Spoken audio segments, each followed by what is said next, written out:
Alright, I'm making this video today to talk about some high quality tools and to talk about some low quality tools, expensive tools and cheap tools. Usually they come hand in hand. Usually the expensive tools are often high quality. But this video is going to be about, do you really need the expensive name brand like a Snapon, like a Wilton Vice, a steel chainsaw, or can you get away with the Craftsman or Husky line? As you can see in my drawer, I have some Snapon, and I also have some Craftsman. So what's the difference? Okay, so let's take a look.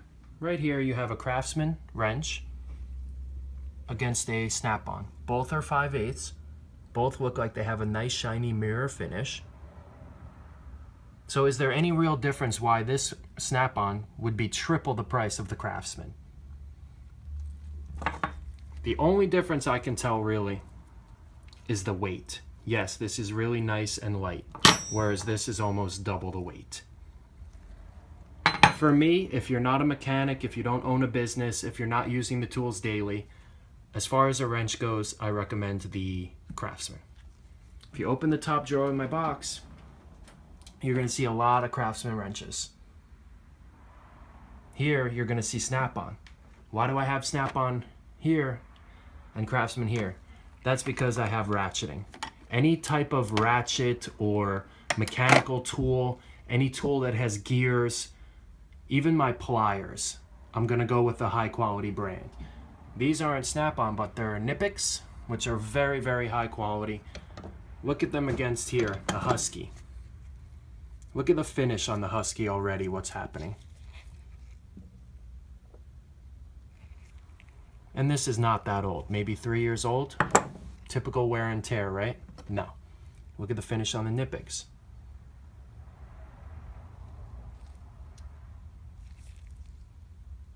Look at the grips. Here we have a 1/4 inch ratchet, we have a Craftsman, and we have a Snap-on. What justifies this being 4 times the price of the Craftsman? Let's see. Yes, this is swiveling, but I'm sure you can have a swiveling head on a Craftsman, so we're not going to talk about that. What we're going to talk about is the gearing. Listen to this. Not to mention the ease. Now let's hear the Craftsman. Each click, I'm getting, look at the turn on each click.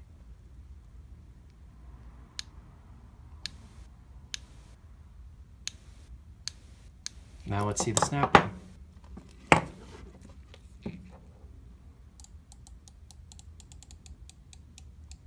Look at the finger move. Look at my finger move and how much it's turning. What does that matter?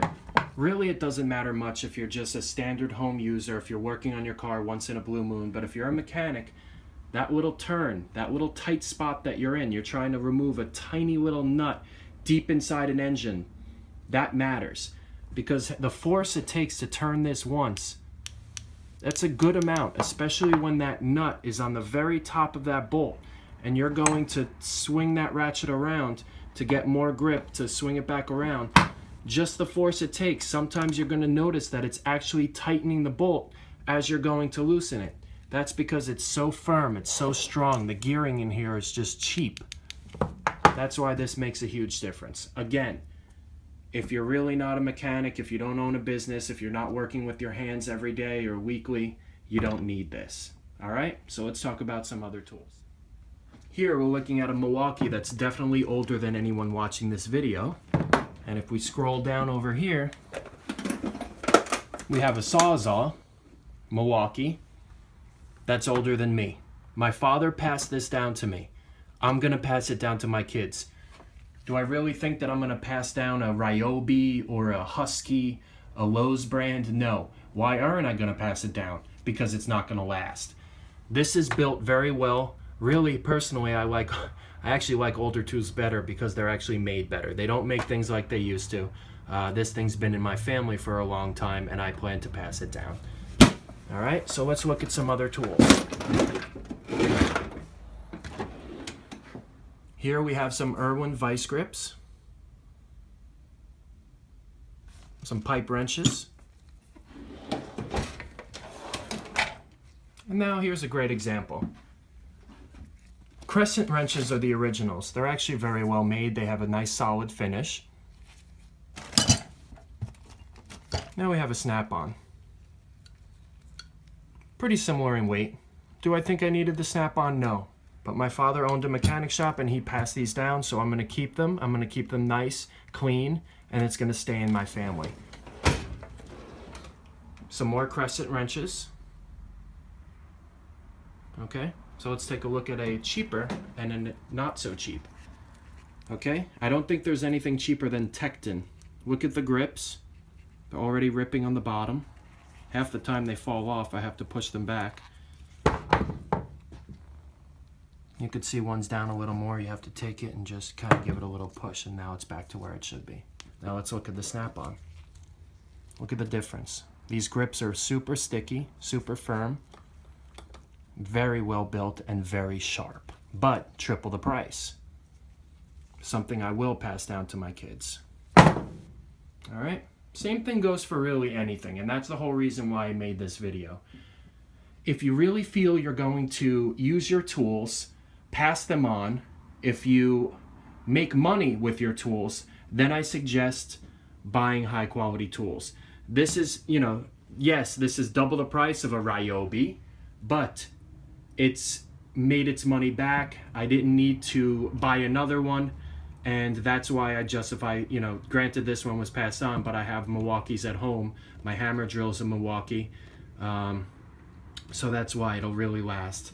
Same thing with this vise. You could very easily buy a vise for $50 from Harbor Freight, but do I really think it's going to take the punishment that I give to this?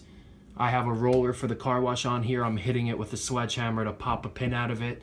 Look at it. It almost looks brand new. A high quality vise that will stay with me my whole life. Same thing with this chainsaw, a steel. My friends bust my chops. Oh, why do you have a steel? Why do you use Milwaukee, DeWalt, this and that? I'm like, guys, these tools, they stay in my family. I use them all the time. I can trust that when I go to, pull the cord to start this, it's going to start. Rather than buying a cheap brand from Home Depot or Lowe's and returning it 5 times because it's not working. So that's my point. If you're the typical home user who uses tools once in a while, you can get away with a Husky or, something low end. But if you really use your tools and plan on having them last you a lifetime with no problems, spend a little more money and it'll last you a lifetime and have peace of mind. That's it. I hope this video helps. If you have any questions, comment down below.